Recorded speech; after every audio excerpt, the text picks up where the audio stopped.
Hello everybody, I'm Jinx Godfrey and I'd like to welcome Hank Corwin and Pietro Scalia. Hey guys. Hank, that's the first time you've worked with Adam McKay. How did that come about and what drew you to the project?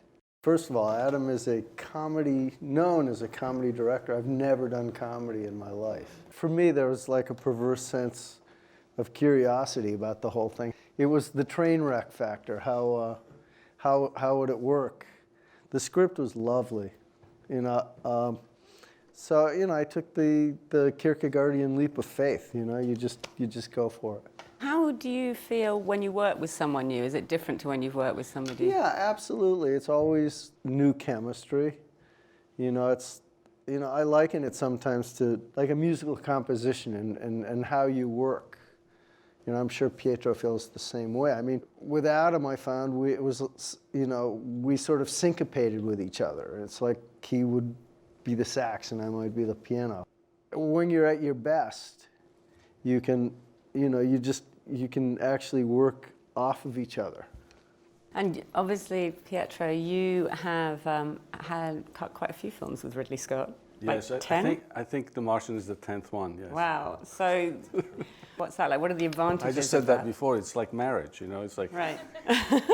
People know an editor and director's close, intimate relationship, but I'm saying like a marriage because it has ups and downs, and with Ridley, it's always been, from our first movie together, one where he gives me a lot of freedom, creative freedom, and also times, I disagree with certain ways, but it's like yin and yang. You go back and forth and you find the middle way. You can feel or sense the director's thoughts. You're on the same wave. Like you don't even have to talk sometimes, and it's understood what needs to be done. Does he involve you earlier in the process at script stage, and you're kind of? He works consistently and has always several projects lined up. One after the other, so sometimes I hear it even during the editing process of one film, what he's going to do next. Right. And so sometimes those projects fall through. I hear it in the background, but I get usually a script early on. And you edit on location? I edit on location, yes. Like most people do. When we were working on The Martian, one thing that we do is we still watch dailies, and it's part of the ritual that I don't think many people do now with the director, because everybody gets their dailies on Pakes or can watch them on a computer. But I was telling Ridley that I enjoy that part of it. That after the day we still watch dailies. So you sit there and screen. Yeah, we watch it. Not on the screen. We have the DP there, and the production designer, the producer sometimes. But we have snack and. Wine. He loves it. So it's like watching, it was like there to watch, but it's kind of like... Do they actually project it? No, we watch it on a a big monitor. Yeah, big but it helps you understand in 3D. It makes me understand, what the day was like before. And it's, what ideas the production designer has or the cinematographer. I get more of their own process of how they're working, creatively through the material. Editing in The Big Short, Hank. Yeah. You broke quite a few rules there. You learn certain ways to cut, and then chaos can't be your guiding principle. There has to be a reason for everything. The material was so heady, and I don't have a financial mind. And what I thought I would do was initially to try to understand each grouping of characters. With Mike Burry, he's somebody with Asperger's. I try to my cutting was like a cloud, as opposed to showing, going from point A to point B. It was almost like very quantum, just, it was all over. Whereas with the Brad Pitt grouping, it was very straight ahead. You have like Carell, who was just angry and explosive. So I tried to reflect that in the editing, and some of the cuts in Carell's sections in the beginning were deliberately jarring. So there was a reason for everything, just not very obvious. And all the kind of stock footage, was that in the script, or did you decide to sort of punctuate things? I believe he had talked about in the script, the very opening of it where we show the fall of Wall Street, there was stock footage there, and everything else, I wanted to set the tableau of the times. Obviously, the times were and still are very chaotic, so I wanted to reflect that in everything from the stock footage to the tracks by Ludacris or Polyphonic Spree doing the Nirvana cover, stuff like that. When you just kind of cut out of scenes deliberately, Yeah. harshly, as Yeah. someone's about to kind of say something. I find it makes the statement that the guy's going to say more powerful because you know what he's going to say, but you cut out of it so the viewer has that in their mind, in their mind's ear, you know, as opposed to just hearing it. It becomes much more prosaic if they just say the line. So I just found it a provocative way to go from scene to scene. And, you know, this stuff really could get very boring very quickly. So I wanted to sort of understay my welcome as opposed to overstay it. Do you think that it's different if you're editing something that's true as opposed to something that's fiction?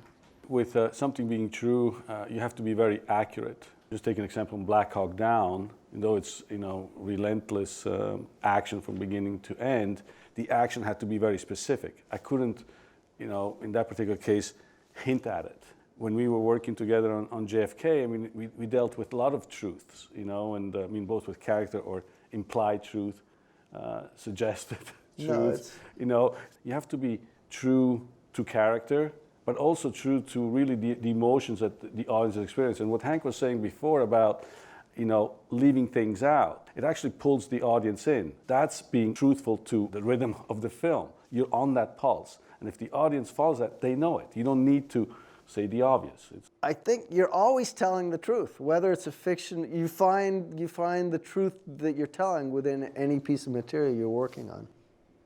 So in science fiction, it's the truth of that world, I guess, that's... You have to believe in it. Yeah. When I watched Pietro's film, I believed in that. Well, that's the thing. I came out of The Martian thinking, that felt true.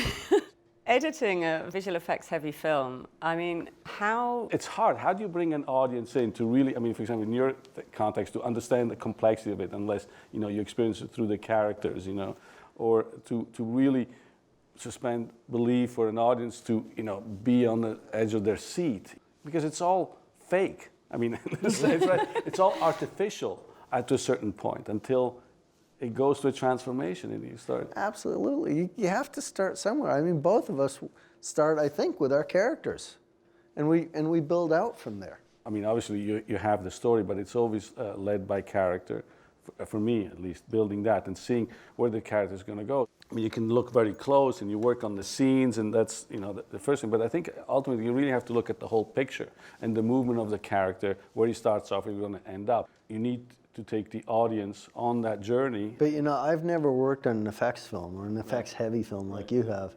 It sounds very daunting. It gets to the point where you have a lot of green screens at the end. You know, you have to imagine certain things. It gets more complicated with actually animation because you keep adjusting always to the end. You know, and the only difficulty of it is because you have to turn over shots to a certain length, you know, because of cost and budget. Before, how? How? You know, unless Is everything boarded out? I mean, are all those? I mean, so the thing is, nowadays, yes, they do board it out, you know, with previs, and we work with the previses. Then we incorporate second unit with previs.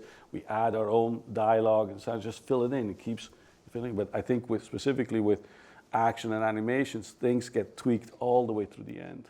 How long did you have to cut The Big Short? I got the call at the end of May, and I think we started previewing at the end of August. Wow. Yeah, it was. He had another editor who had other commitments, so he brought me in like 10 weeks into the shoot, 8 or 10 weeks into the shoot. Initially, this was slated to come out this year in 2016, but I just clicked with the material. You know, he was shooting and I was cutting. I didn't have the luxury. I so envy Pietro being able to sit with his director and look at dailies. So I showed him some scenes, and you know, he, thank goodness, went with them. And you know, we were off to the races. That's an incredibly quick turnaround. It is, yeah. No, it'll never happen again. My big worry, sometimes the studios, and you know this very well, they say, "Oh, well, you did it then." It happened to us as well. You know, they saw the film, they liked the film, and they said, you know, our release date, maybe advance it. And so they cut our schedule by 2 months. Oh my gosh. As well, which is unheard of usually. So it was especially for that kind of a movie. So for us, it was like, it's working, they really like it, and you know, we previewed really well. So they say, can we do it? And it was really a question of visual effects, and that's from 31 weeks to 24 post. And then the studio will say, well, now you can do it in 24. Yeah, so the next one. What about 18? Yeah, next one will be, we'll give you 20. What were the most significant changes from script in the edit? We use scripts as blueprints. Once the stuff is actually committed to film or some kind of digital media, it's a new ballgame. It takes on its own life. You have the script, but it's all very fluid, and some things you toss out. Pietro will take a scene that's somewhere in the middle and put it at the beginning. That's how you have to look at it. Did you do a lot of that in your research? Yeah, I just sort of threw away the script. I've got a thumbs up, we're done. Great. Okay, you made it. Thank you. Then he really challenges me, I think. He really expects me to come up with something that he hasn't heard before. That is something that surprises him, and that has a strong character and has individuality to it. And I really like that. I really enjoy that challenge. So he doesn't come to you and say, "Hey, I like the music in this film." No.